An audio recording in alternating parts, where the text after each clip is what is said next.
기독교 신앙의 중심이 무엇일까? 여러 가지 생각해 볼 수 있습니다. 기독교 신앙은 사랑이다. 아니야, 은혜야.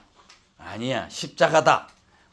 이렇게 말씀합니다. 모두 다 중요합니다. 그러나 모든 것 중에 모든 것을 완성하고 증명하는 최후의 마침표가 뭐냐? 오늘 부활이라는 게 부활. 십자가, 사랑, 은혜, 이런 모든 것을 의미 있게 만들고 가치 있게 만드는 것은 부활이라고 하는 것인 것이죠. 오늘 사도 바울은 고린도전서 15장에서 아주 단호하게 강력하게 선포를 합니다. 만약에 부활이 없으면 우리 그리스도인은 이 세상에서 가장 불쌍한 사람이다. 가장 한심한 자들이다. 이렇게 선언을 하고 있습니다. 왜 바울이 이런 극단적인 표현을 사용했을까? 오늘 말씀을 통해서 그 이유를 우리가 또 이 부활의 진리를 확인하고자 합니다. 당시 고린도 교회 지역에는요, 죽은 자의 부활이 없다, 그런 사상이 아주 유행했습니다. 철학, 헬라 철학의 영향으로 몸은 악하고 영혼만 귀하다, 그런 생각이 있었습니다. 몸의 부활을 그래서 부정을 한 거죠. 영혼만 중요하지 몸은 의미 없다. 몸에 대해서 부활한다? 믿을 수가 없다. 몸에 대해서 부활을 부정을 했습니다. 그래서 부활은 단지 상징적인 것이다. 마음속에 살아있으면 되지 뭐 부활이, 육체적 부활이 있느냐? 있을 수가 없다. 그들 중에 그런 생각을 하는 사람들이 있었다는 거예요. 그래서 죽으면 끝이다. 부활이 어디 있느냐? 죽으면 끝이다. 부활이 어디 있느냐? 죽어봐야 알지 뭔 헛소리냐? 이렇게 생각하는 사람들이 당시에 있었다라는 거예요. 그래서 그들 중에 이렇게 믿음이 흔들리는 사람들, 부활이 없다고 생각하는 사상에 꼬임에 그러한 유혹에 넘어가는 사람들이 있었기 때문에 사도 바울은 이 고린도 지역에 있는 자들에게 이 고린도 서신서를 통해서 편지를 보내면서 분명히 말씀합니다. 그 말씀이 오늘 바로 12절 이하 쭉 있는 것이죠. 그리스도께서 죽은 자 가운데서 다시 살아났다 전파되었거늘 어찌하여 너희 중에 어떤 사람들은 어찌하여 죽은 자 가운데서 부활이 없다 하느냐? 아니라는 거예요. 반드시 부활이 있다라는 거예요. 오늘도 마찬가지입니다. 오늘 사람들이 부활에 대해서 얘기를 하면 그저 정신적인 개성이다. 부활 생각을 갖는 것이지 그런 정신을 우리가 받아들이 살아있는 정신을 받아있는 그런 개성 정도지 아름다운 어떤 상징적인 것이지 이렇게 생각하는 경우가 있다라는 겁니다. 그래서 어느 장례식장에서 한 사람이 이렇게 말을 했습니다. 오늘 여기에 돌아가신 분이 있습니다. 참 좋은 사람입니다. 이분은 우리의 기억 속에서 살아 있을 것입니다. 그걸로 끝냈어요. 기억 속에 살아있는 것에 대한 것을 부활이라고 얘기했을까? 성경은 그렇지 않다라는 겁니다. 맞는 말 같지만 그것은 기독교가 거기서 멈추지 않는다는 거예요. 우리는 말합니다. 그는 다시 살아날 것이다 라고 선포하는 것이죠. 성경이 그렇게 말을 하는 것입니다. 그래서 오늘 고린도 후서 15장에 보니까 우리는 다 잠잘 것이 아니요 마지막 나팔 소리와 함께 순식간에 다 일어나고 다 변화될 것이다. 부활이 있다라는 거예요. 부활이 있다는 겁니다. 나팔 소리가 나면 죽은 자들이 썩지 아니할 것으로 다시 살아나겠고 이렇게 선포를 했습니다. 여러분, 우리가 그런 사람인 줄 믿으시기 바랍니다. 성경은 분명히 말합니다. 부활은 추상적인 개념이 아니다. 역사 속에서 일어난 실제 사건이라는 거, 실제로. 부활은 신화가 아니라는 거, 만들어낸 이야기가 아니라는 겁니다. 수많은 증인들이 그렇게 선포를 하고 있는 겁니다. 여러분, 역사학자들이 부활의 초자연적인 현상 자체를 과학적으로 이렇게 증명할 수는 없습니다. 과학적으로 부활이 있다 증명할 수는 없습니다. 그러나 예수님의 그 부활 사건 직후에 예수님께서 부활하신 그 사건, 부활이 발생한 그 사건 직후에 그런 역사적인 그런 정황들을 쭉 보면 그 역사성이 얼마나 정확한 것인가를 우리가 알게 된다는 거예요. 부활이 얼마나 역사적으로 있었던 실제 사건인가를 우리가 알게 된다는 겁니다. 첫 번째 예를 들면은 예수님이 부활했다는 증거는 빈 무덤이라는 거예요. 빈 무덤. 지금도 예수님에 대해서 무덤을 간다. 빈 무덤이네. 그 시신이 있고 관이 있고 아직 묘가 있다. 그렇지는 않다라는 겁니다. 예수님은 부활하셨어요. 가장 기초적인 역사적 사실 중에 하나가 바로 예수님은 빈 무덤이라는 거예요. 예수님 믿음 빈 무덤. 당시 예수님이 처형당한 예루살렘에서 부활신앙이 전파되었다라는 사실을 우리가 생각을 해볼 필요가 있습니다. 그런데 그들이 예수님께서 부활할 것이다, 사흘 만에 나는 다시 살아날 것이다고 부활할 것이라고 말씀했을 때 사람들은 어떻게 생각했을까요? 안 믿었습니다. 안 믿었지요. 그런데 그들이 예수님을 처형해서 무덤 안에 두었는데 그 예수님의 무덤이 시신 그대로 있으면 유대인 왕 당국이라든가 그 당시에 로마 정부는 그 시신을 공개해가지고 야 이거 봐라, 니들이 말하는 거 이자가 얘기하는 그 부활은 있을 수 없다라고 하면서 기독교 운동을 즉시 종식시켰을 것입니다. 그렇지만은 그들은 시신을 찾을 수가 없었다는 거예요. 그래서 훔쳐갔다 이렇게 생각을 하더라는 거예요. 여러분, 성경에 나오는 여성들이 유대 사회에 있어서는 법적으로 그 여성들의 그 증인이 효력이 굉장히 낮습니다. 그렇죠? 여자가 얘기하는 걸 안 믿어준 거예요. 남성 우위 시대에 살아가는 사람들 아닙니까? 그래서 이 사람들은 성경에 보면은 남자가 얘기해 믿을 정도인데 성경에 유일하게 보니까 복음서에 보면 여성들이 빈 무덤에 가가지고 처음 예수님이 부활했다는 사실을 알게 됐죠. 일부러 베드로나 요한 같은 남성들을 먼저 첫 목격자로 내세웠을 텐데 성경은 일부러 그렇게 할 이유가 없었다는 사실이기 때문에. 그래서 그냥 여성들이 가가지고 빈 무덤을 발견했다는 기록을 그대로 성경이 기록하고 있다는 사실입니다. 사실이기 때문에 굳이 돌려가지고 남자들이 먼저 발견했다 그렇게 안 하더라는 거죠. 또 있습니다. 예수님께서 부활했다는 역사적인 정황 가운데 또 하나는 제자들이 급격하게 부활의 증인으로 변화되더라는 거죠. 부활의 역사성을 뒷받침하는 가장 강력한 게 뭐냐? 심리학적인 증거가 있다는 겁니다. 그게 뭐냐? 여러분, 제자들이 예수님께서 이제 스승이었던 예수님이 십자가에서 처형을 당한 후에 그 제자들은 다 흩어졌습니다. 짧은 시간 안에 그 흩어진 제자들이 이제 다시 예수님께서 부활했다는 그 사실을 알고 그 사실에 대해서 깨닫게 되자 그 부활을 증거하는 순교자로 바뀐 거예요. 겁 많던 사람들이, 겁 많던 베드로 그런 사람 아닙니까? 가야바의 뜰에서 그 계집종이 물어볼 때 너 당신도 그 같은 편이 아니냐 그랬을 때 나는 예수를 모릅니다. 3번이나 부인을 했어요. 저주하고 명세까지 하면서 부인을 했는데 이 사람이 예수님의 부활을 외치는 사람으로 바뀌더라는 거예요. 어떻게 바뀌느냐? 우리는 보고 들은 것을 말하지 않을 수 없다. 너희들이 채찍을 하고 우리에게 고난을 주고 우리에게 아픔을 주고 우리에게 힘들게 우리에게 그렇게 핍박을 한다고 해도 내가 이 부활을 증거하지 아니할 수 없다. 사실을 말하지 아니할 수 없다라고 하면서 부활을 말하는 사람으로 바뀌게 되더라는 거예요. 여러분, 제자들이 거짓말을 했다면 그 대가로 부활이 없다고, 예수님의 부활을 본 적이 없다고 그렇게 예수님의 부활에 대해서 부정하면서 그 당시 당국자들에게 거짓말을 했다면 그 대가로 권력을 얻었을 거예요. 그 대가로 부를 얻었을 겁니다. 그런데 그렇습니까? 그렇지 않다는 거예요. 제자들은 한결같이 예수 그리스도의 십자가의 죽으심과 부활을 증거하다가 마침내 박해를 받고 고문을 당하고 죽음을 당했다라는 거예요. 이것이 바로 뭐냐? 거짓을 위해 여러분 누가 죽겠습니까? 죽지 않죠.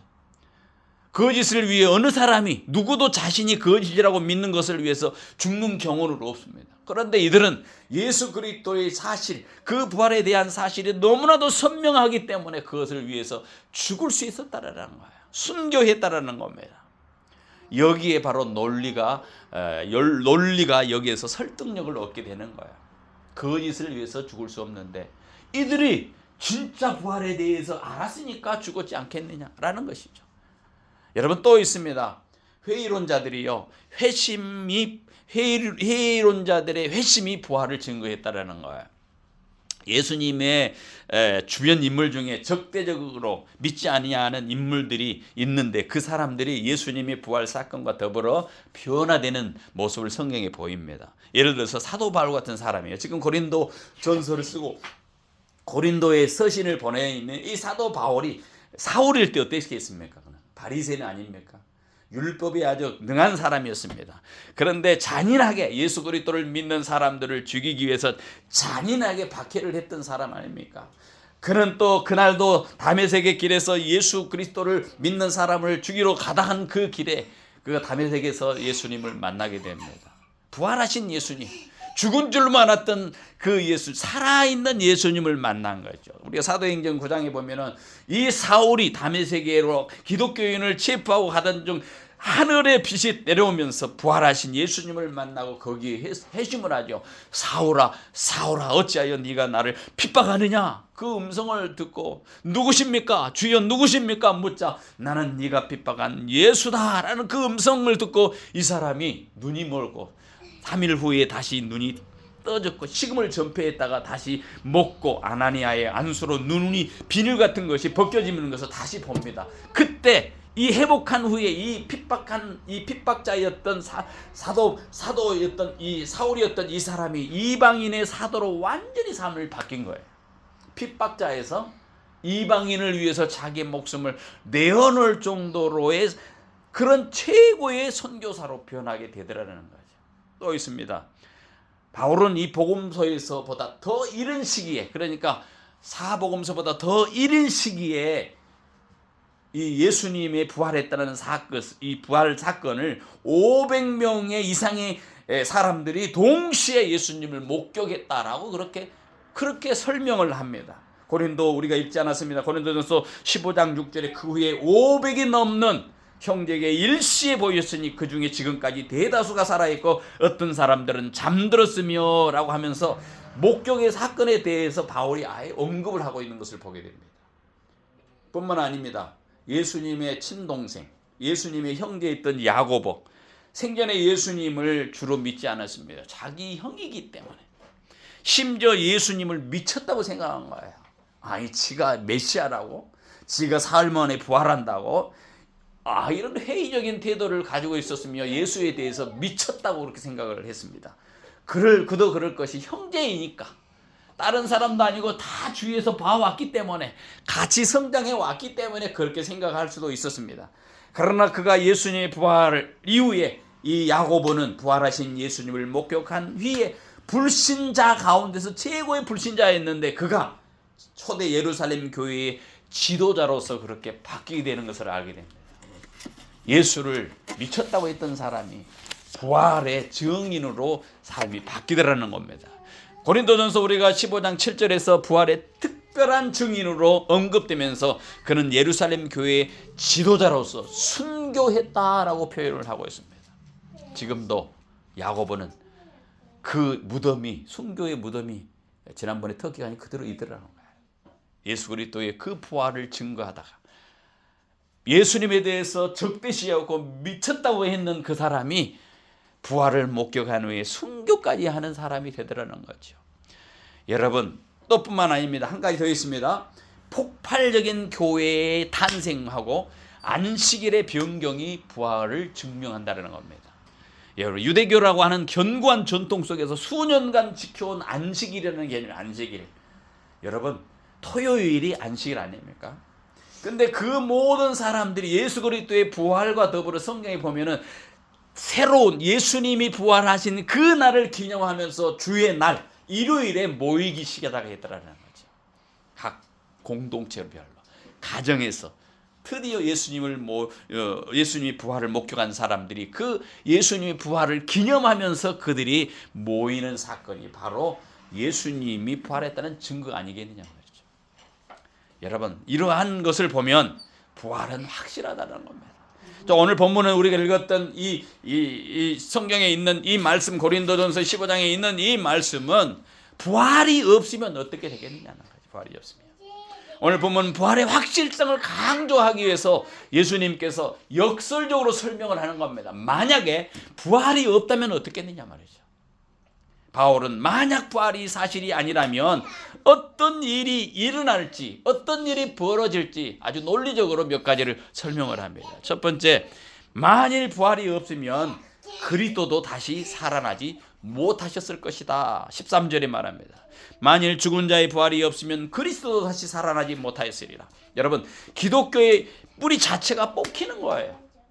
기독교 신앙의 핵심은 예수의 부활의 필연성을 강조한 구절인데, 죽은 자의 부활이 없다.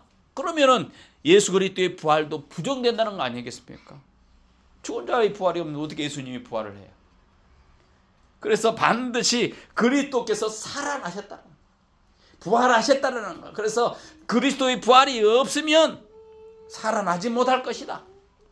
그리스도인의 부활이 있었기 때문에 이렇게 있다는 것을 증명하기 위해서 예수 그리스도께서 다시 살아나셨다라는 사실을 반증하고 있는 겁니다. 두 번째, 우리의 전파와 믿음이 모두 헛것이 될 것이라는 거예요.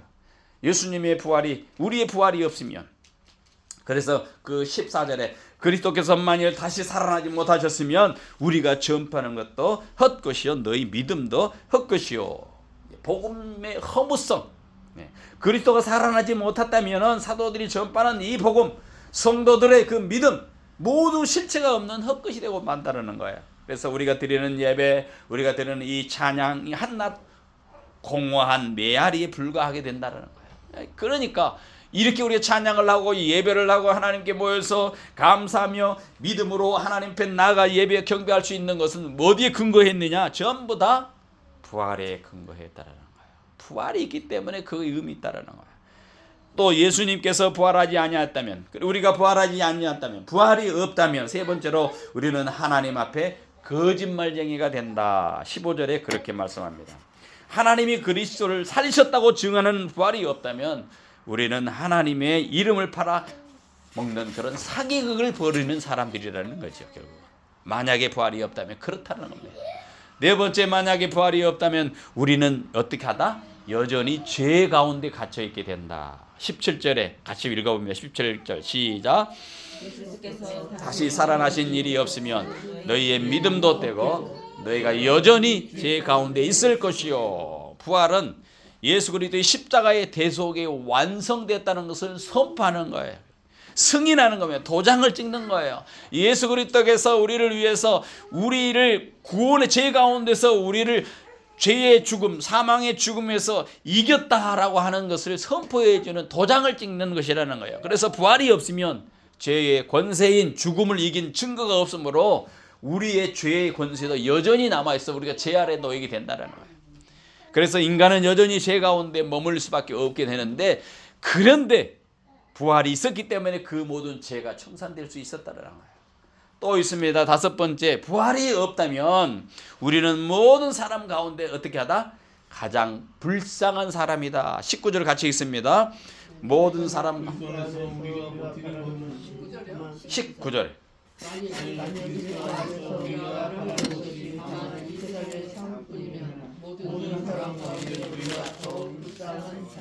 이 세상에 만일 그리스도가 사는 우리가 만에서 우리가 바라는 것이 다만 이 세상뿐이면 모든 사람 가운데 우리가 어떻게 다 가장 불쌍한 사람이에요. 이 세상만 살아요. 여러분 생각하겠습니다. 모든 사람이 이 세상을 누리며 살아갑니다. 즐겁게 살아갑니다. 자기 할 짓 안 할 짓 다 하면서 살아갑니다. 그런데 우리는 어떻게 합니까? 부활과 영생을 믿기 때문에 그 모든 세상 가운데 휩쓸리지 아니하고 고난도 받으면서 의롭게 살려고 하고 절제하며 살려고 하고 복음을 위해서 헌신하려고 하는데, 만약에 사후의 삶이 이것이 부활이 없다면 끝난다면, 이 세상으로 끝난다면 우리가 헌신했던 그런 것들, 우리가 고난 당했던 그 고난들, 고통들, 이게 그냥 헛것으로 들어간 거 아니겠냐 말이죠. 만약 사후의 삶이 부활이 없다면 현실의 즐거움을 포기하고 고생만 하는 이 그리스도인의 삶이 세상에서 가장 비참하고 어리석은 것이 아니겠느냐는 거죠. 부활이 있기 때문에 오늘 고난을 당하고, 부활이 있기 때문에 의롭게 살려고 하고, 부활 심판 부활이 있기 때문에 세상의 낙도 포기하고 좁은 길을 걸어가는 거예요. 그 끝이 아무것도 없다면 우리만큼 속고 산 사람이 어디 있겠느냐 말이죠. 부활이 있기 때문에 거기를 생각을 하는 거예요. 그래서 오늘 본문은 또 그렇게 마지막에 그렇게 말합니다. 그러나 이제는 부활이 있다는 거예요. 역설적이죠. 만약에 부활이 없다면 가정법으로 썼다는데 이제 20절에서는 그러나 이제는 이제 그리스도 안에서 죽은 자 가운데 그리스도께서 죽은 자 가운데서 다시 살아나셔서 잠자는 자들의 첫 열매가 되셨도다. 바울은 그냥 단순하게 첫 열매라고 말하지 않고요. 잠자는 자들의 첫 열매라고 말을 했어요. 이 잠자는 자들은요. 우리 사도신경에 나오는 것처럼 죽은 자 가운데서 다시 살아난 죽은 자를 잠자는 표현이라고 했어요. 바울이 이 잠이라는 것을 죽음을 가리키는 단어를 썼습니다. 메타포, 죽음을 가리키는 단어를 썼습니다. 그러니까 예수 그리스도께서 부활로 인해서 이 죽을 운명에 처해 있던 것이 극복되었다는 거예요. 잠자는 자에서 잠자지 않고 깨어나는 사람이 되었다는 거예요. 그 예수의 사건이 한 개인뿐만 아니라 모든 인간의 운명을 바뀔 수 있는 연결된 고리점이 되었다는 거예요. 예수님의 사건이. 예수님이 부활함으로 나도 부활한다. 그것을 보여주는 하나의 샘플이라는 거예요. 샘플. 연결을 보여줬다는 거예요. 그래서 바울은 오늘 본문에서 15장 21절 22절에 그렇게 선언을 하고 있습니다. 같이 한번 읽어봅니다. 15장 21절 22절 시작. 사망이 한 사람으로 말미암아 죽은 자의 부활도 한 사람으로 말미암다. 아담 안에서 모든 사람이 죽은 것 같이 그리스도 안에서 모든 삶을 얻으리라. 여러분 이 20절에서 사도 바울이 부활에 대해서 확실하기 때문에 성도의 삶은 결코 불쌍하지 않고 영광스럽다라는 거예요. 아담이 죄를 지어서 우리 모든 인류가 죄 가운데서 사망에 이른 것처럼 예수님께서 우리의 죄를 위해서 죽으심으로 부활하심으로 죽음과 부활을 통해서 우리가 영원한 삶을 살게 길을 열어줬다는 거예요. 대조적으로 보였죠. 죄가 들어오고 생명을 죄사함의 역사가 일어나고 사망이 들어오고 생명으로 나타나요. 예수님이 그런 일을 하셨다라는 겁니다. 사랑하는 성도 여러분, 부활은 2000년 전의 사건으로 끝나지 않고 오늘 이것은 우리에게 능력으로 보여주고 있다는 겁니다. 그 부활의 능력이 어떻게 나타나느냐? 예수 그리스도의 죽음과 예수 그리스도의 부활을 통해서 우리는 사망과 그 죄와 사망의 권세를 이기고 영원한 하나님의 생명을 주시는 하나님의 역사에 동참하는 자들이 되었다는 거예요. 이는 단순히 과거의 사건이 아니라는 거예요. 부활은 과거의 사건이 아니라는 거예요. 오늘날 신앙인들의 삶 속에서도 일상 속에서 절망하고 실수하고 두려워할 수 있는데 그러나 그런 모든 두려움을 그런 모든 절망을 극복할 수 있는 소망과 기쁨이 그 속에 있다라는 게 부활 속에. 부활로 끝나는 것이 아니기 때문에 거기에는 생명의 힘이 있다라는 말씀입니다. 그래서 우리의 소망은 뭐냐? 부활의 능력이 뭐냐? 우리가 죽음을 이기는 소망이래. 죽음을 이겼다. 그래서 저는 부활 꼭 이렇게 노예에서 이렇게 화환을 보내고 교회에서 화환을 보낼 때 거기다 꼭 제가 우리는 죽은 걸로 끝나는 것이 아니기 때문에 뭐라고 썼냐 거기다 부활 소망, 부활 소망, 부활 소망이라는 거예요. 끝나는 것이 아니죠. 우리가 천국으로 이주하는 게 천국이죠. 천국 환송, 부활 소망. 천국으로 보내드리고 우리는 부활을 소망합니다. 이것이 있는 거예요. 그렇지 못한 사람들이 이제 절망하는 거죠. 그것이 없는 사람은 이 세상이 끝인 것이죠. 그래서 이것을 믿지 않기 때문에 세상의 흐름대로 따라가는 거죠. 사망이 요구하는 대로 따라가는 것입니다. 그래서 우리는 죽음을 이기는 소망을 가진 사람들, 죄를 이기는 확신을 가진 사람들, 죄의 문제를 해결해 주어서 영원한 삶을 누리는 축복을 가진 자들, 로마서 그런 의를 얻은 사람들이죠. 의로운 사람들. 그래서 우리의 모든 절망 속에서도 우리가 두려움 속에서도 소망과 기쁨으로 우리를 삶을 전환시킬 수 있는 대극적인 전환점이 어디 있냐? 바로 우리는 고달파도 우리에게는 영원한 뭐가 있다? 부활이 있다. 영원한 생명에 이르게 하는 부활이 있다라고 하는 소망으로 우리가 살아갈 수 있다는 것입니다. 결론을 맺겠습니다. 사랑하는 성도 여러분, 부활은 기독교의 여러 교리 중에 하나가 아니라 기독교 그 자체입니다. 흔들리지 않고 믿음을 가져야 됩니다. 무엇에 대한 믿음? 부활에 대한 믿음. 환경이 변하고 상황은 변하고 무너지지만 부활하신 주님이 여전히 여러분과 저에게 동일하게 어제나 오늘이나 영원토록 동일하게 계시는 주님이라는 사실을 믿으시기 바랍니다. 그리고 오늘 본문에 말씀하는 것처럼 우리는 그 부활의 증인으로 살아가야 됩니다. 세상은 여전히 죽음을 두려워하고 절망 속에 삽니다. 그러나 우리는 죽음이 끝이 아니다라는 생명 소식을 전할 책임이 여러분과 저에게 있는 줄 믿습니다. 오늘 다시 한번 선언합니다. 예수님은 살아계십니다. 이렇게 고백하시면서 나도 주님 안에서 다시 살 것입니다. 이렇게 확신을 가지고 살아가는 여러분과 제가 되기를 주님의 이름으로 간절히 축원드립니다. 같이 기도하겠습니다.